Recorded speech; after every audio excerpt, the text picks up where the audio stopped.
We invented money, then money started owning us. Let me ask you something uncomfortable.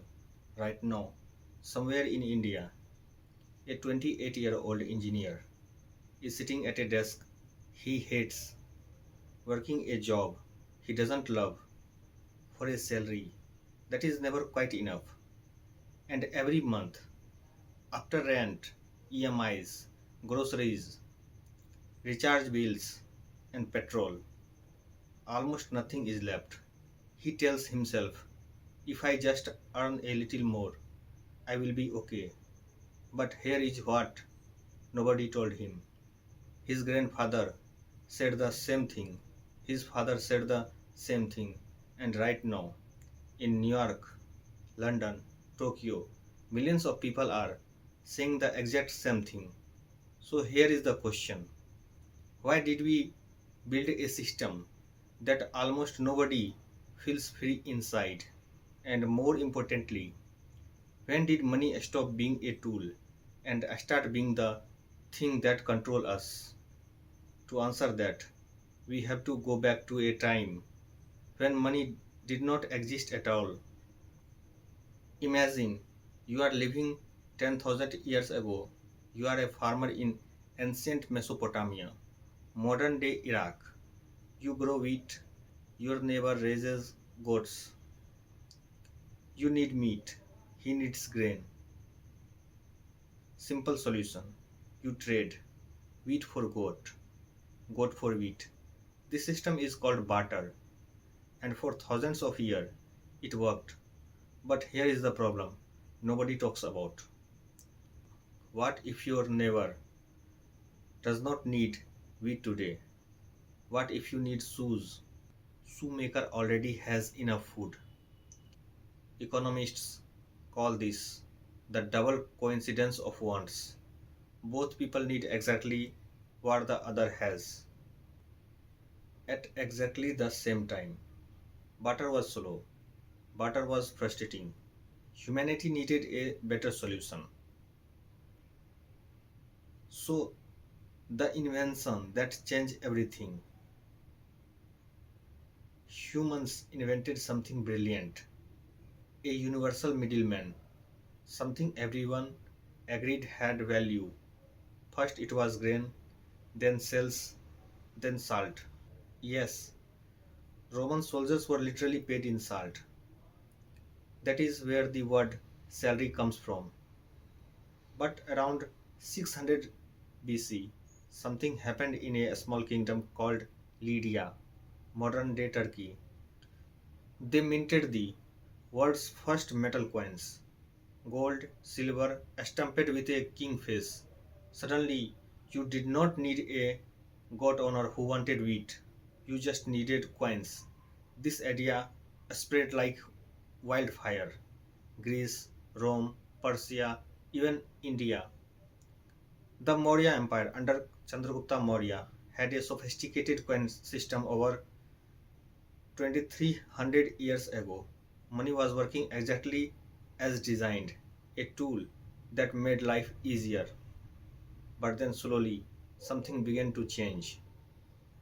Here is the part of history that nobody teaches in school. For most of ancient history, hoarding money was considered shameful.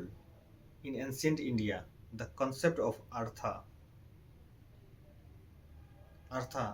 stand for wealth, was legitimate, but wealth meant to serve dharma, a higher purpose. Aristotle literally called the obsessive pursuit of money unnatural. The Bible said the love of money is the root of all evil. Even Adam Smith, the father of modern capitalism, warned that businessmen left unchecked would conspire against the public. So, what happened? Why did the world go from money is a tool to money is the goal? One word paper. Now we understand bank and the great illusion. In the 7th century, China invented paper money. Instead of carrying heavy coins, you carried a slip of paper that represented gold stored somewhere. Europe adopted this in the 1600 through banks. And here is where it gets fascinating. Banks discover something people rarely came to collect all their gold at the same time. So banks started issuing more paper than they had gold, lending money they didn't technically have and charging interest on it. This is called fractional reserve banking. It still runs the world today. Think about that. The money is your bank account is the partially real and partially a number on a screen, and the interest you pay on your home loan, your car EMI, your credit card debt. That is the bank profiting from the gap between real gold and printed paper. By the time the world went fully off the gold standard in 1971, money had become almost entirely abstract, a belief system backed not by gold but by trust. And that trust could be printed, could be inflated, could be devalued overnight. Now, let's bring this home. India has one of the most complicated relationships with money in the world.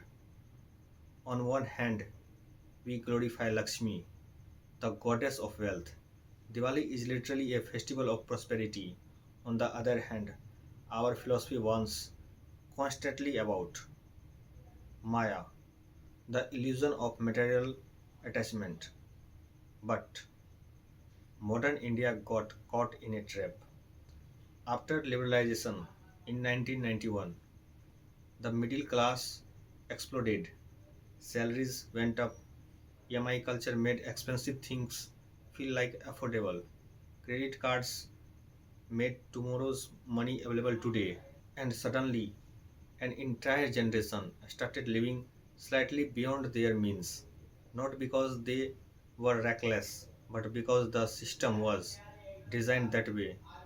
Spend more, borrow more, work more. And now we understand crypto and the new promises. Then came crypto, Bitcoin, Ethereum, Web3. The promises was beautiful. We will take money back from banks and governments. Decentralized, free belonging to everyone. And for a moment, it felt revolutionary. But then came the crisis, the scams, the FTX collapse.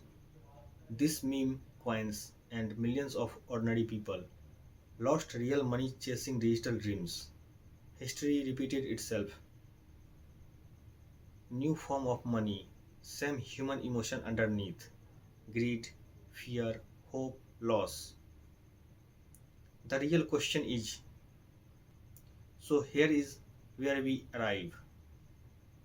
Money started as a solution to a problem, the barter problem. The I have wheat, but you don't want wheat problem. It worked brilliantly. It built civilizations.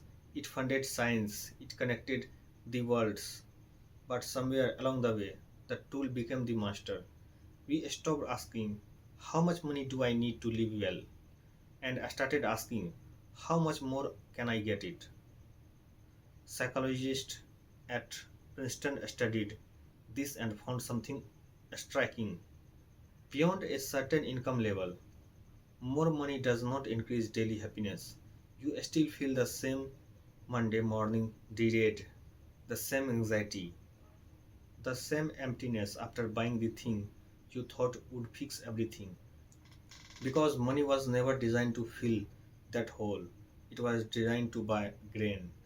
The ancient Indian idea of Artha was always paired with Kama, Dharma, and Moksha, wealth, pleasure, purpose. There are four pillars. Modern life kept the first one and quietly dropped the other three. So maybe the real question is not how do I make more money? Maybe the real question is what am I actually trying to buy? Because the moment you know the answer to that, money goes back to being what it always was, a tool, not a trap.